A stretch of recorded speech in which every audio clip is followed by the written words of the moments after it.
Okay. So with that, now I am glad to introduce you our guest speaker, Lucas Tefoli, a principal in Rocky Mountain Institute, Carbon-Free Building Practice. He co-leads RMI Realize initiative and leads the Advanced Building Construction Collaborative, launched with the support of the U.S. Department of Energy.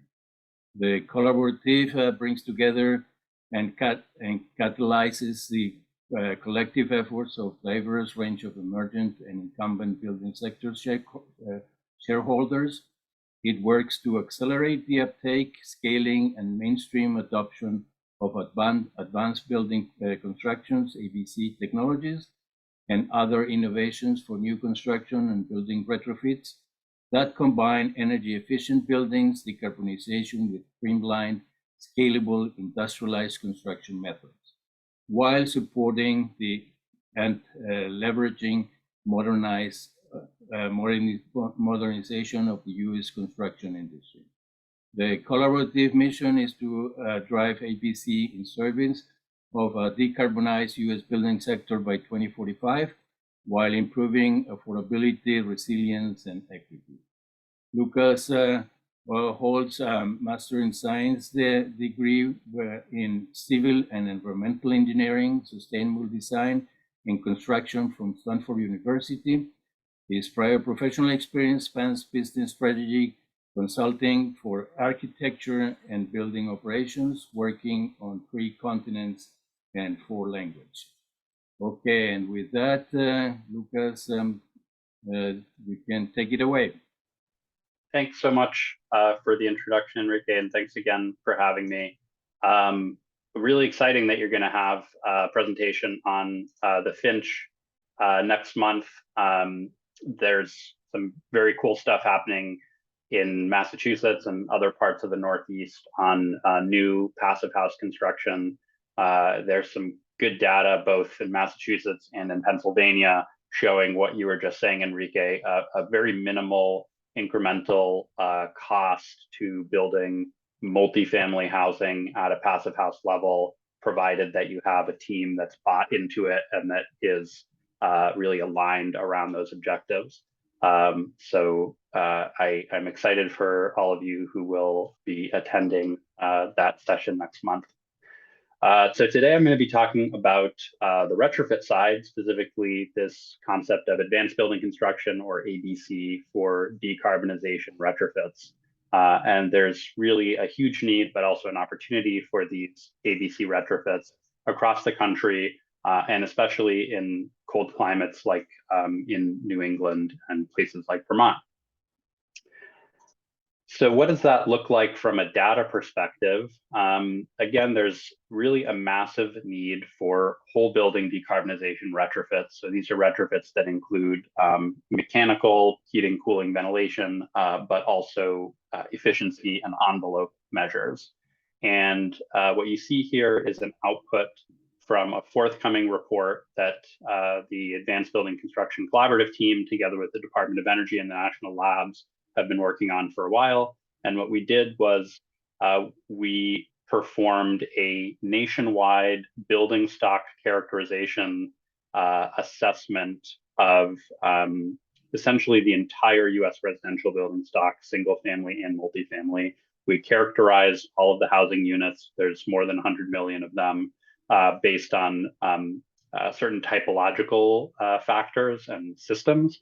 And then what we did was we modeled a set of upgrade packages on this set of data of the residential building stock. We modeled 4 different packages, and then we also had the null case of upgrade not prioritized. Then the packages that we modeled was an all equipment swap out, which is essentially electrification, plus a couple of other small things. So swapping out the mechanical equipment for high efficiency heat pumps and heat pump water heater. We modeled the equipment swap out plus a conventional or light envelope intervention, which is essentially equivalent to like an insulated residing. So something like an inch of polyiso or along those lines, adding maybe R6 continuous. We modeled equipment plus 2021 IECC envelope. And what that looks like for a wood frame building is R30 or some combination of cavity insulation plus continuous. If you do all continuous, you can get away with R20. That's for zone 6, excuse me. So that's applicable to Vermont. So this starts to answer the question of, hey, what kind of R value should we be looking for? 2021 IECC, it's not passive house, but it's pretty good. And if you can get your existing buildings to 2021 IECC, that is a pretty solid endpoint, even if you can't get them all the way to passive house. And then we also modeled an equipment swap out plus passive house level envelope using the FIAS spec as the basis for that. So we modeled these. This is the kind of high level results by climate zone, showing how many million housing units in each climate zone got kind of allocated into each of these buckets based on a technical logic that we used to assign one of these packages to every one of those housing units. And as you can see on the kind of right half of this, that blue bar is quite large. That's the cold and very cold climates. And what that means is that there are many, many housing units in those cold and very cold climates that are going to need some kind of whole building envelope inclusive retrofit between now and 2045 or 2050. So that's about 3/5 of the residential building stock. And again, that is a big opportunity for advanced building construction retrofits. One thing to note here is that this analysis did not use resilience as a primary endpoint because we didn't feel like we had robust enough data to allow us to do that. So if you were targeting resilience in particular, which might be especially understandable in cold and more rural parts of the country like Vermont, you would see kind of more of these bars pushed towards the right. You would have a greater assignment of those heavier envelope interventions to increase resilience and passive survivability of the building stock. So this is a kind of another way of looking at those same data. And again, we're talking about when we talk about whole building retrofits is these colored parts of the pie charts. And in Vermont, what that looks like is a very large majority of the building stock being kind of recommended for some form of envelope inclusive retrofit. These are, the kind of different levels from light to darker blue, and on the order of about 200,000 dwelling units that are going to need some kind of intervention, which for a state with a population like Vermont's is quite a large number of projects. So I've been using this term advanced building construction, ABC, a few times. I'm going to take a step back and say a little bit more about that. Our hypothesis when we talk about advanced building construction is that by modernizing construction practices and also using more comprehensive definitions of value, so thinking about some of the other co-benefits we get in addition to energy efficiency, and emission savings and energy savings, that we can accelerate the deployment of these holistic whole building decarbonization strategies and really achieve these kind of integrative, interactive benefits with speed and scale. And those two words, speed and scale, are really critical here given the size of the task in order to meet our climate objectives, but also other key endpoints like resilience, like attainable housing. And what that means in a slightly more practical sense is that we need to improve both what we build, but also how we build it. And advanced building construction, ABC, is just that. It refers to retrofit in this case, but also new construction solutions that are at the intersection of energy efficient building decarbonization and streamlined, scalable, industrialized construction methods, or IC. On the energy efficiency side, again, it's not just about utility savings. It's also about increased comfort, about improved indoor air quality and health, resilience, including passive survivability, of course, reduced emissions for the climate, but increasingly for compliance in many jurisdictions, and then more broadly, electricity system benefits that result in greater reliability and cleaner energy for everyone. On the industrialized construction side, we really need to see higher productivity and faster delivery in order to fulfill all these objectives in a timely way. We are basically at the point where we have 25-ish years to do a lot of work on a lot of different buildings. On an individual project basis, there's the opportunity for reduced disruption, increased schedule and budget certainty, which are obviously important endpoints for project sponsors and builders, better QC, reduced waste, and improved safety, both on the job site and in the factory when we're talking about offsite construction. So now I'm going to talk a little bit more specifically about ABC, or whole building decarbonization retrofits, and give some examples of that, and then talk a little bit more about some specific considerations for New England and smaller typologies. So first, I'll start with kind of this ideal state of a Realize. Realize is our deep energy accelerator for multifamily, and especially affordable multifamily buildings, mainly focused on Massachusetts and California right now. And the sort of prototypical Realize retrofit solution is starts with a kind of automated digital site capture, where you do like a digital scan of the building. You feed that into the design and fabrication of prefabricated wall panels, of a roof system, potentially with integrated solar, and then you add mechanical systems that are packaged or podded in some way so that you can install them and deploy them more quickly and with less disruption. Obviously, this is kind of a larger or mid-sized multifamily building. And one of the questions that we get a lot is, well, what about all this smaller building stock, lighter building stock that exists in parts of New England? And I'll get to that in just a couple slides.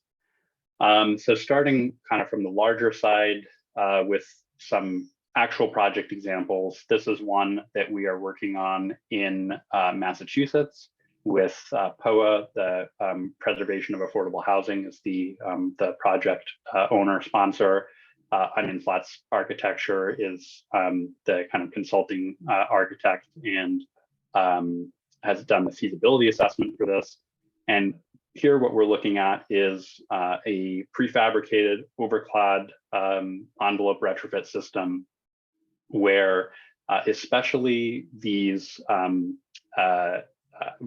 vertical runs that have a lot of windows would be made with accomplished with unitized envelope panels with the windows factory installed. And then there are these kind of strips of more simple facade that probably will still do in a panelized way, but those could be considered in a hybrid approach to be done with a site-built approach or a site-built means if there were concerns about about doing kind of too much panelization, or if you had capacity constraints from the panelizer. You get a greater benefit typically from panelizing the window inclusive parts of the envelope, because you can take some of that finicky window work out of the uncontrolled job site and into a more tightly controlled factory.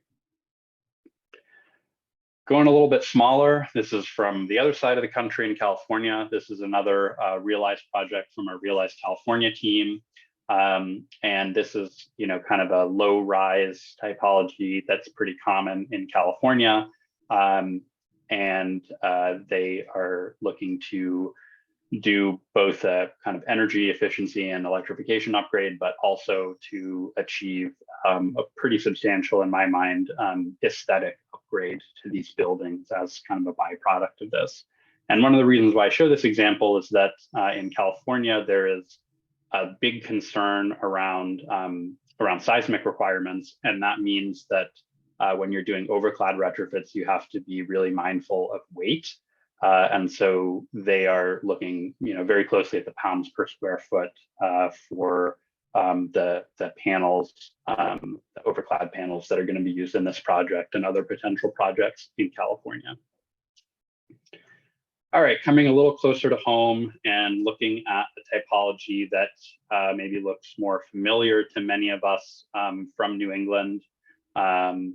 This is one that's in Canada, actually, but again, looks pretty similar to these smaller scale wood frame typologies that we have in New England. This is the Sundance Co-op in Edmonton, Alberta. It's an in-progress project. Here they are using, again, a prefabricated overclad system.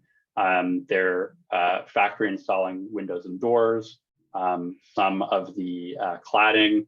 And here it's another kind of hybrid approach where they're actually doing the insulation on site. So they're kind of picking and placing the panels, and then they're blowing in cellulose insulation in that cavity behind the prefabricated panel. So that's another approach to kind of dividing up the work that happened to work well for this particular project.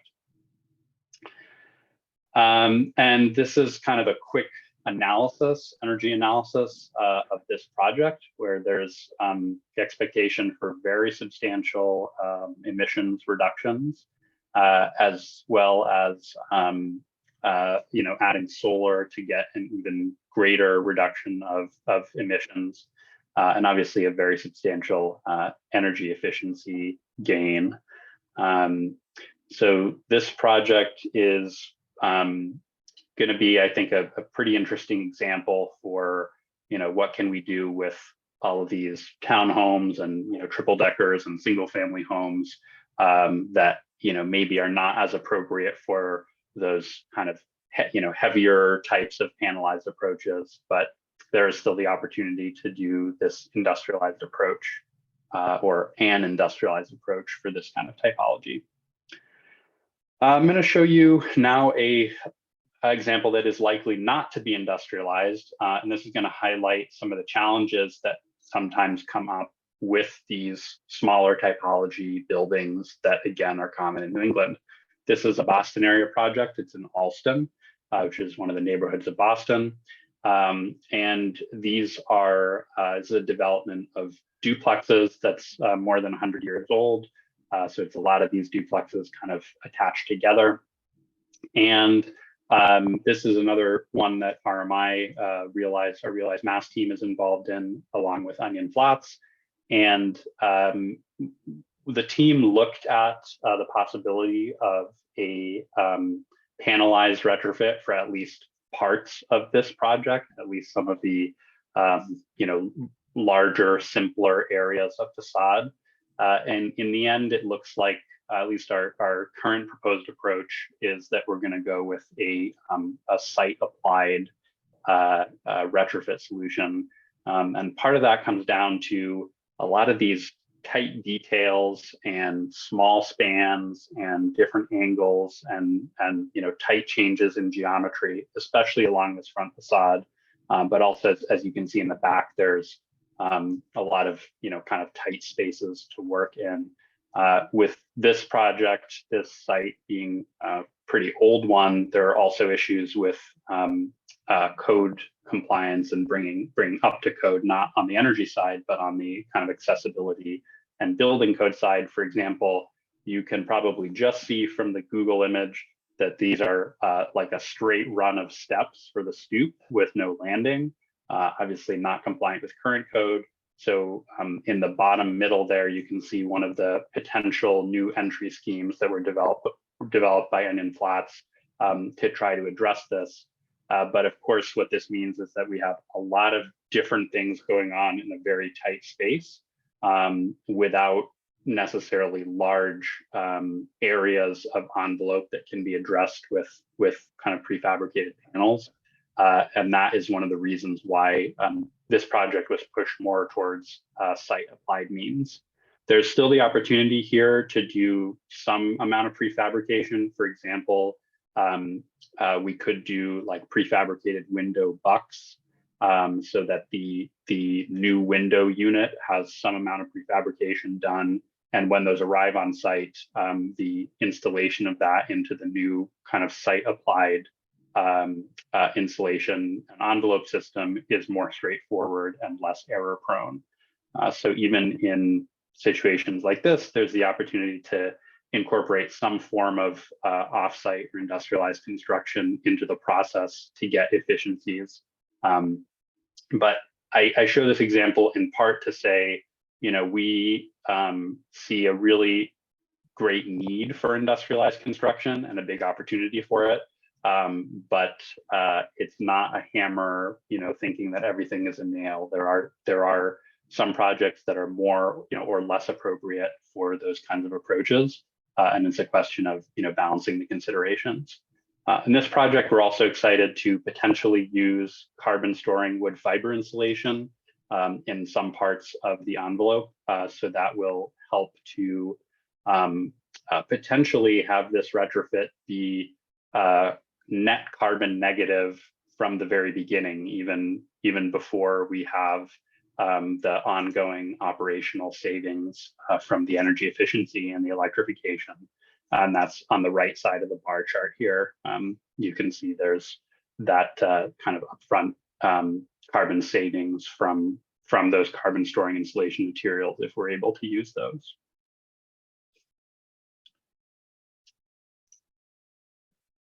All right, so we are here, with a lot of folks from Vermont, and I want to get back to this question of, are there solutions, industrialized retrofit solutions for kind of typical New England homes?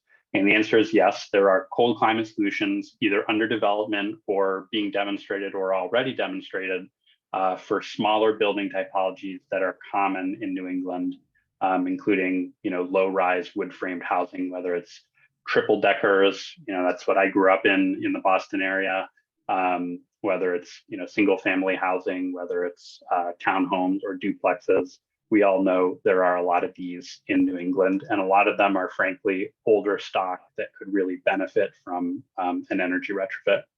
This is just a selection of some of the companies that are at various stages of development or availability of products that could be appropriate for these kinds of typologies. I would say this is very roughly in order from most available to kind of emergent from top to bottom. So, Stow Corp, of course, it's one of the largest building material and envelope companies in the world. They have a number of panelized products, including their Stow Light panel, which starts at, I think, 1.5 pounds per square foot. So it's also a good potential solution for those light frame buildings that don't have a lot of spare structural capacity. Geologic, local company based in Maine, they do a lot of really nice new passive houses, but they also can do panelized retrofit products. Advanced Building Solutions is the kind of rep and partner for the Dutch company RC Panels in the US, and looking to focus on, again, these small and mid-sized type of retrofits as one of their potential offerings. They're also qualified by Retrofit New York for the Retrofit New York program. Highland Park Technology is another local one in Massachusetts, and they participate in the Triple Decker Challenge in Massachusetts and are continuing to develop industrialized products for those kinds of New England typologies. And then Fraunhofer, which some of you know is going to be doing a demonstration in Vermont of their panel block system. This is a little bit more on the development and demonstration side, but that is a really cool potential approach because you have smaller panels that are kind of like blocks rather than large wall panels, and that allows you to potentially have greater flexibility when you're working with buildings that are tighter or that have kind of some finicky details or geometry. And yeah, here's what some of these look like. This is the stow light panel. This was demonstrated in a overcloud retrofit application on a site in New York last year, I think, written up in Passive House Accelerator. Geologic, so this is an example of a hemp insulated wood-based panel system that can be used in an overcloud retrofit application. In this case, you also have the opportunity to run ducting and electrical for new electrical and mechanical behind the panel. And then this is the Fraunhofer panel block system. So as you can see, these are kind of smaller, sort of Lego block, insulated Lego block kind of approach, where you can really fit these around the geometry of the building. And they're also working on a augmented reality enabled installation process so that you can really deploy these quickly with local labor that might not necessarily be familiar with this approach, and kind of guide them through the process with technology. So kind of starting to get us wrapped up here, some of the considerations for ABC retrofits in New England. Again, there is a massive opportunity, as I showed in some of those initial slides, to develop and deploy whole building retrofit solutions, and especially streamlined, rapidly deployable solutions for small typology housing in cold climates. Got a lot of this housing, and most of it needs to be better than it is right now. Smaller typologies may be especially well suited for low carbon or carbon storing retrofit assemblies, which can also make use of local material resources like wood fiber waste or things like that. Timber HP is a company also in Maine that is repurposing a old paper mill in Maine as a domestic manufacturing facility for wood fiber insulation. So pretty low transportation distance as well, if we're talking about New England projects. And one of the reasons why these are particularly appropriate for smaller typologies is that you don't have the issue of going above a certain height where you trigger fire, a different set of fire requirements, which require another set of testing for insulation materials or other materials that aren't considered to be inherently non-combustible, even though we've seen from the testing that has been done so far that things like wood fiber insulation are actually fairly fire resistant because they have kind of a charring effect, so the fire doesn't really penetrate into them for a long time. Prefab panelized approaches, as you may have seen from some of the examples that I showed and some of the anecdotes I shared, they work particularly well when there's a simple building geometry. You get additional benefit when there's the ability to integrate windows into the factory panelization. It's helpful to have a potential pipeline of buildings that can receive similar solutions, because that's how you get those economies of scale. Having adequate site access is important. In the case of that Alston project that I showed, it was a fairly tight site access with a lot of overhead wires. So that was also part of the consideration around going most likely with a site applied method. On the other hand, there are some urban situations where you may have a tight space where you can't do certain kinds of staging or scaffolding, where conversely that may be a good opportunity for panelization, as long as you have a well laid out plan for kind of getting the panels in there. But again, adequate site access is important, and that means both the access directly around the site, but also roads to get to the site that can bear delivery truck or delivery vehicle that can carry those kinds of panels. And then a desire to minimize disruption. This is one that gets talked about a lot in the abstract, but it carries real tangible benefits or impacts, if you're talking about greater disruption, from the point of view of resident satisfaction, but also cost and schedule. And the organization that we're working with on one of the projects that I showed POA in Massachusetts. They did a site applied retrofit on one of their multifamily buildings and found that the cost and disruption of having to displace residents was really a big drag on the project, and that's why they're really interested in doing a exterior overclad prefab analyzed approach for the project that we're working on with them currently. And then finally, like I said, there's the opportunity to consider hybrid approaches. So it's not all or nothing. You can have a building where you do some parts of the facade or the envelope panelized and some of it site applied. You can have smaller prefab components like the Fraunhofer Institute's panel blocks or those prefabricated window buck approaches that I mentioned. And or partial prefab or industrialization. Again, that's prefabricating like some of the components or some of the aspects of the building or of the project, but not all of it. So hopefully that kind of sums up some of the main threads through these examples. I'll give a quick plug to the ABC Collaborative. This is a very high level overview of some of the kinds of activities that we do, our core activities. So our convening includes our working groups and some other convening activities that we do with DOE, thought leadership and education. That's research and analysis, like what I showed in some of the earlier slides, presenting at webinars like these, and also more kind of smaller scale consultations with practitioners. We're working on the workforce development side, innovation scaling, so supporting innovators like Fraunhofer Institute and many others. And then finally working up towards market scaling support, where we bring all these pieces together and facilitate actual pipelines of projects, which we're doing in conjunction with our regional Realize teams and also on other kinds of projects. And that's just a kind of a quick overview of almost all of our collaborators and supporters.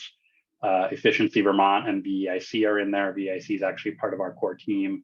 And then we have many others that are local to New England or the Northeast. So with that, I will say thank you so much for the time and attention. And I am happy to take questions, discussion, go back and go into more detail on any part of this that might be interesting to folks, or whatever else, Enrique, you'd like to do with the time we have left. Thank you very much, Lucas. This was really very interesting and a very good approach for what we are facing here. If anybody has questions, please feel free to unmute yourself and go ahead and ask questions. It's open for everybody. I may have some of my own, but I would like to leave you the space first to go ahead with yours. One of the things I saw in your presentation was the mentioning of the IECC 2021 specs. We have a great discussion here because we are running at this point the upgrade of our building code, which is supposed to come up in the fall this year. And one of the things that the Public Service Department is including into the review is the assembly that you were talking about of R20+5 in continuous insulation exterior. We consider that's not a good approach for Vermont, because according to building science and hydrothermal analysis, what we need here is to have like a 50-50 kind of split, and that doesn't give us. So we consider that a problematic or concerning assembly. And that's one of the things that maybe, needs to be addressed in the IECC metrics, that there are some specific like microclimates to say, or specific climates that really do not fit into the whole spectrum, and they really need some special attention in there. Okay, go ahead. Any question, Scott? Go ahead, please. Hi there. Thank you for the presentation. Unfortunately, I got a phone call in the middle, so I missed some of it. I don't know whether you talked about this, but I'm wondering about fasteners for exterior panel systems and what you can say about that, whether engineered fasteners into framing is enough to hold these things, or does there have to be some sort of anchor at the bottom, or I don't know, can you talk about that for a little bit? Yep. Yeah, for sure. And I'll confess that the kind of structural details of fasteners are probably a little bit out of my depth. So I will start to answer your question, and then I think I'll probably refer you to like the good folks at Retrofits or some of those types of companies can talk your ear off on all the details of this. But we've I think what we've seen is that it kind of depends on the assembly that you're adding. If you have an assembly that's up to maybe like 5 pounds per square foot of envelope area, that tends to be pretty manageable with light frame buildings and with kind of going into the existing structure. If you get above that, then you probably have to look at some supplemental structural schemes, whether that means bringing it down to to the ground or having some sort of a bracket on the bottom. The fasteners have some of these longer fasteners from the likes of Retrofits or others have gotten quite good. So in a lot of cases it's just kind of a long screw, but there's also there are a lot of kind of clip system or hanging systems that that can work quite well. At that point you just need to make sure that it's fairly foolproof in terms of hanging the panel when you're not really going to be able to see it necessarily. And then obviously you need to be careful on thermal bridging, although usually if you have a whole panel in front of the clip, you've already broken that. Something that is really interesting that's coming out of Oak Ridge National Lab, and this has to do more with the application of the fasteners rather than the fasteners themselves, is a kind of digitally assisted panel locating process where they have kind of a sort of like a transit that is viewing the facade that you're installing a panel into, and you have markers on the panel that are coded to a specific location on the marker, and then to a virtual model of the building itself, so that as the installer is putting the panel on, this viewer is telling them okay, a couple inches to the right, half an inch down, turn it by 3 degrees, so that you are addressing the fact that existing buildings are often not plumb or square, and you need to sort of get it right. And you're placing the panel in the right spot for the fasteners to engage properly, or for your screw to hit the right existing framing element. So those are some kind of considerations there. Yeah, I mean, I would say that the fastener space has really evolved a lot in the last few years. So there are, depending on, again, the weight that you're trying to carry and what your existing conditions are, there's a range of possibilities there.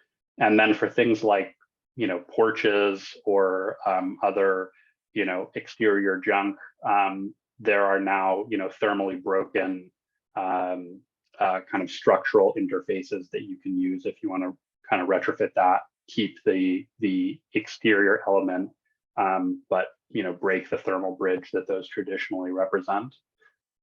So a lot of cool stuff, and I wish I could go into even more technical detail, but I'll confess that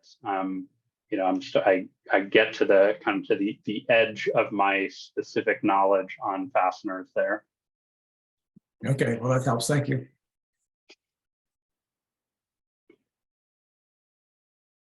Enrique, I think you're on mute, but I see a couple raised hands. Yeah, thank you very much. Sorry, that was one of my questions. Great explanation. Brian, you're next, please. Hello, Lucas. Yeah, and Enrique, thank you. Is my audio coming across all right? Yeah, perfect. Good. So I'm just wondering how this ABC approach intersects with weatherization. I mean, for these projects, are they just sort of bypassing weatherization and they're just going to this sort of exterior cladding approach, or are you also weatherizing and then applying these exterior panels? Yeah, so generally the idea would be that you're doing this instead, and this covers weatherization plus. So this approach also has, kind of air tightness integrated into it, whether you're doing kind of a pre-treatment with like a fluid applied barrier to the existing envelope and then putting panels on top of it, or whether the panels themselves are the air barrier, in which case obviously the seams between the panels have to be properly detailed, and then the interface between the panel and the roof and corners. But the short answer is that what you get from weatherization is incorporated into this, and then you also get more beyond that. If you have a situation where you've just spent money on lighter weatherization, then obviously you're in a situation where you're going to get somewhat lower benefits or returns from an ABC retrofit approach, and you also already spent money on the weatherization, so the calculus doesn't work out quite as well. And in those cases, you'd really have to consider factors like, is resilience a big priority for me? Is this a facility that is at high risk? Like, is it a senior living facility or an area where there are frequent power outages? And or is there a maintenance benefit? Like, maybe I did weatherization, but now I'm having issues with facade integrity or needing to repoint brick in the case of the masonry building, and maybe that carries a big cost that can be avoided or offset by just going over the existing envelope. Or finally, if you have an aesthetic desire and you want to upgrade the appearance of the building. I mean, people spend money on projects for their houses all the time that don't have an ROI, whether that's an aesthetic upgrade or granite countertops or whatever. And so that's part of, in one of the first slides I talked about changing our definitions of value. And to me, that's part of it as well, is that you can get a building that also looks nicer and also feels nicer with these kinds of approaches. But that doesn't necessarily translate into the cost effectiveness metric that a lot of folks use. Does that answer your question? Yeah, that's super helpful. We have like a really strong emphasis on weatherization here in Vermont, which is great, but sort of looking beyond weatherization, and that's exciting to hear how these two approaches work together. Thank you so much, Lucas. Yeah, my pleasure. Jean, you're next.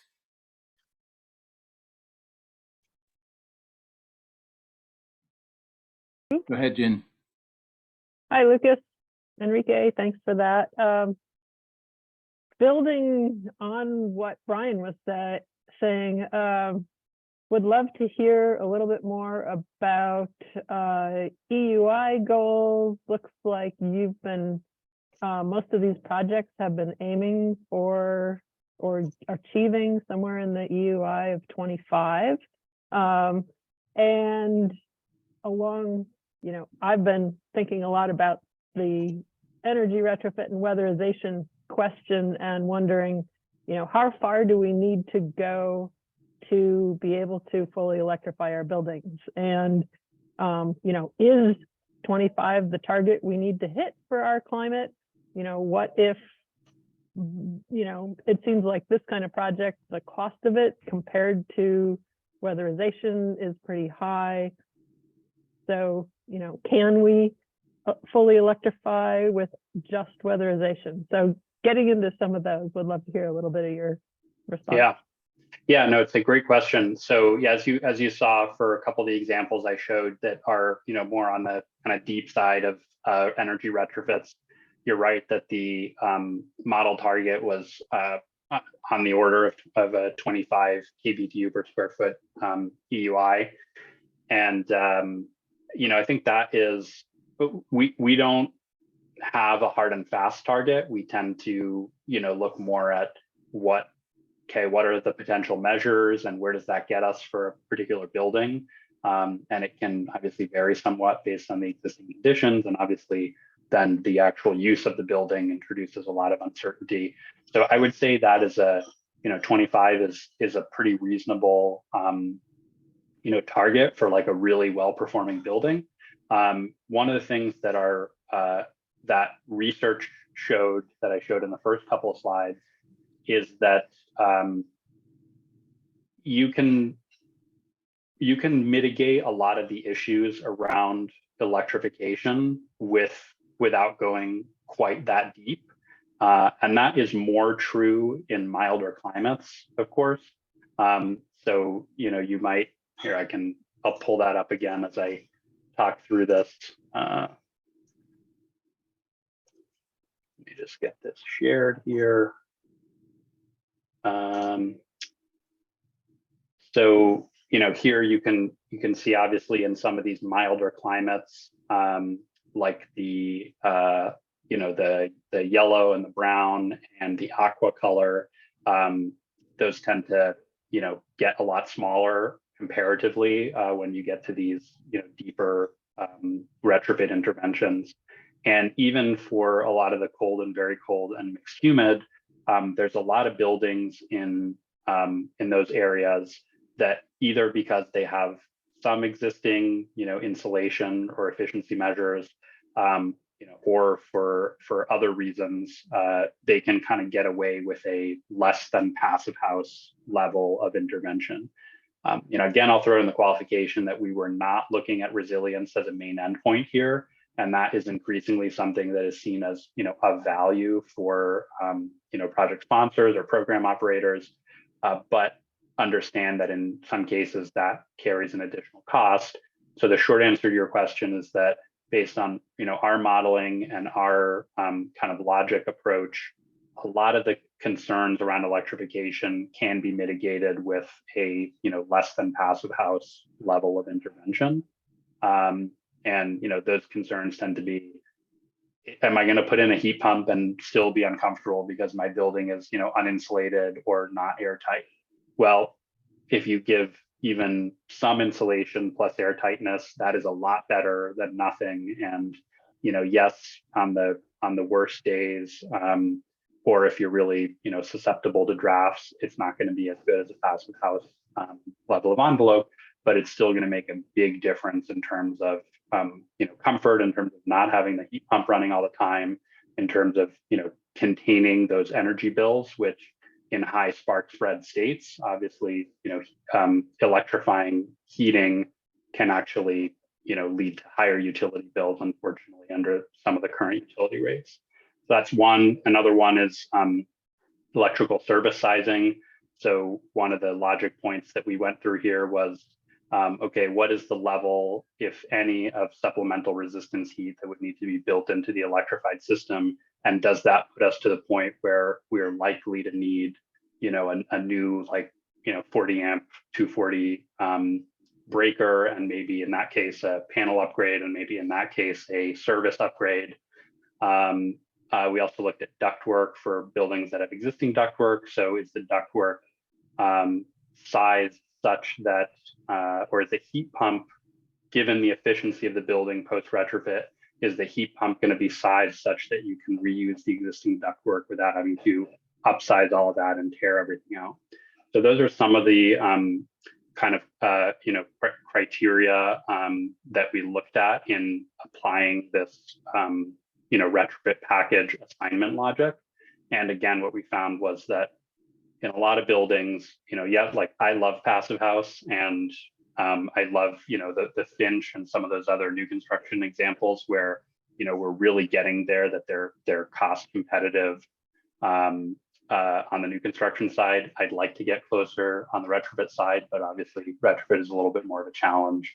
So again, summing up my very long answer to your question, in some cases, or many cases nationally, and some cases even in cold climates, you can electrify effectively, even with a somewhat lower level of energy efficiency.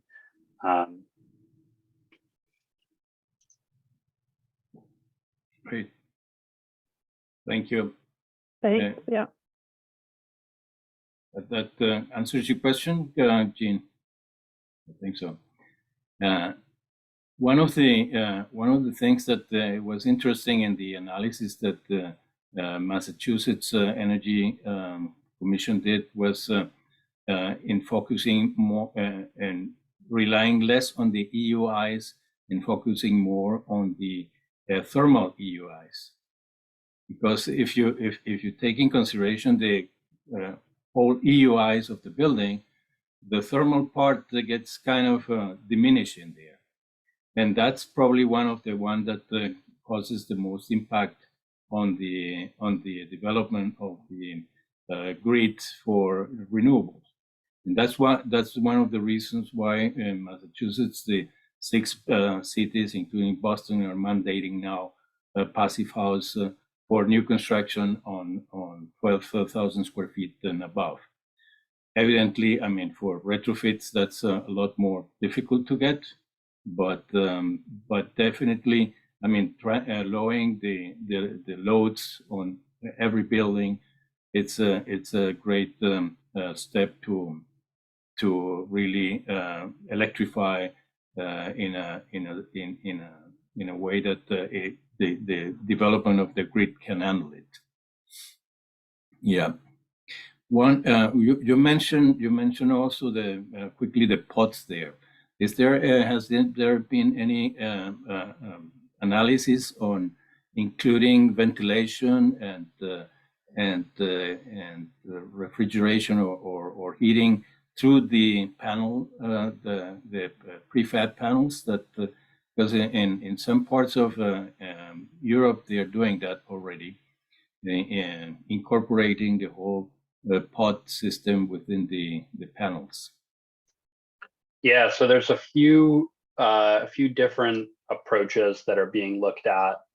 One is like actual mechanical pods, and so RMI, TK Fabricate, which is a little startup, Syracuse. There's a couple of different projects that are looking at pretty similar solutions.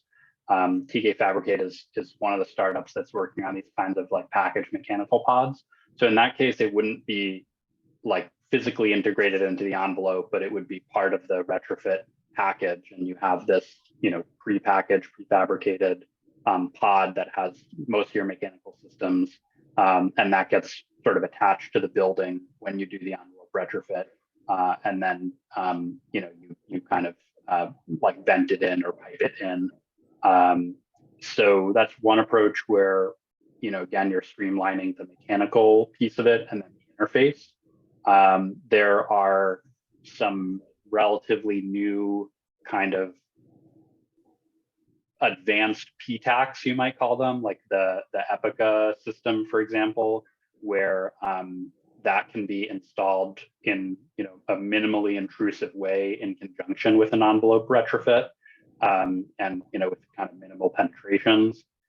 And then you have actual integration technologies. They tend to be more on larger buildings, like mid-rise buildings. So you have companies like Hydronic Shell is one that's looking at this, at integrating not only distribution, but also fan coils into the back of the new shell that you're adding onto the building. And then, that gets kind of vented in, say, around the window, for example, or again, minimal penetrations through the existing envelope. Again, that tends to work a little better for, mid-rise building where you're doing this across a lot of units, whereas on smaller typology buildings, in a lot of cases, it may be easier to keep the panel a little bit simpler, and then to have the mechanical system sort of conceptually integrated, but not as physically integrated. What we are seeing, and I showed this in one of the examples, was that in a lot of cases when you're doing these overclad approaches, you can have, or you may even want, an air gap behind the new panel, and that gives you an opportunity to run, electrical and or refrigerant piping or hydronic piping or ventilation ductwork, behind the panel, so that you don't have to get into the occupied space to do that. So that's another, kind of complementary approach that can be used. Great, thank you. Laurie, you have probably the last question. Yeah, thanks a lot. I noticed in the Fraunhofer photo, it looked like he was installing right over existing clapboards. Is that typical, or do a lot of them require removal of some part of the existing assembly? Like a lot of questions, the answer is it depends, but you don't categorically have to remove the existing cladding. It depends, in part on the condition of the existing cladding, your attachment method, and you're going to want to do some amount of site testing to figure out how would that work with or without the cladding. Obviously, in like more masonry type buildings, unless you really have an issue with like a veneer brick not having proper brick shelves or that kind of thing, you would probably tend to leave that on, both for the thermal mass and for the just lesser amount of work. And then for smaller typology buildings, in a lot of cases, it may not be that much work to remove the existing cladding, at least the outer layer. And that might make it easier if you want to do like a belt and suspenders where you're doing a fluid applied or peel and stick barrier directly on the existing envelope, and then also have a fairly airtight overclad system. It may make it easier to do that, but we are seeing a lot of approaches where, like with the Fraunhofer one that you saw, they're trying to really just like minimize the amount of work of pre-work that's done and total work that's being done. And so in those cases, they're looking at ways to keep the existing cladding. So short answer is, again, it depends, but you don't necessarily have to remove the existing cladding. Great, thank you very much. Okay, thank you very much, Lucas. I think we are up to the hour. Appreciate very much the time and the effort you did customizing all your work for our area of the country, which is a very challenging one. And thank you. Whenever you have another advance in that, we'll be happy to have you here again. Great. Thanks so much for having me. It's been my pleasure, and thanks for all the great questions. Thank you much.